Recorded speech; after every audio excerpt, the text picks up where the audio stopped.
Siapa yang skip video ni, dia antara orang yang paling rugi. Weh, pasal apa Ustaz? Ada 4 amalan yang simple, yang mudah, yang kecil je, tapi pahala dia punya besar. Weh, apa dia tu Ustaz? Sebelum tu, macam biasa, ada cara senang untuk buat pahala, cara senang untuk pahala mengalir untuk diri kita. Guna cara tu, ambil peluang, tekan butang share, tekan butang repost, copy link masuk dalam grup, bagi kat semua orang. Manalah kita tahu ada orang tengok video ni, dia beramal, woi dapat pahala. Bukan susah pun, tekan butang share, butang repost dia pun. Bukan kena cakap dalam video pun tak pun. Jangan lupa lah, sebarkan sebanyak yang mungkin. Selagi mana video ni bergerak, selagi itulah kita dapat pahala. Jun.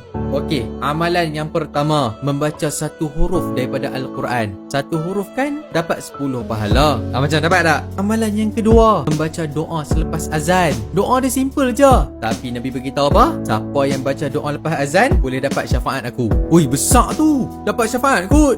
Amalan ketiga, mendoakan kebaikan untuk orang lain. Amalan keempat, zikir. Subhanallah walhamdulillah wala ilaha illallah wallahu akbar. Ingat tak Nabi Ibrahim pesan apa kat kita? Dekat syurga tanah dia subur, tanamlah dengan zikrullah. Subhanallah walhamdulillah wala ilaha illallah wallahu akbar. Last, bonus yang kelima, bersedekahlah walaupun nilai yang kecil. Kita sedekah 1, Allah balas 10 kali ganda kat kita. Macam boleh dapat? Kalau dah dapat, sebarkan sebanyak yang mungkin. Semoga video ni menjadi saham untuk kita, untuk kumpul pahala sebanyak yang mungkin. Dan semoga Allah Ta'ala terima segala amalan kita. Amin ya Rabbal Alamin.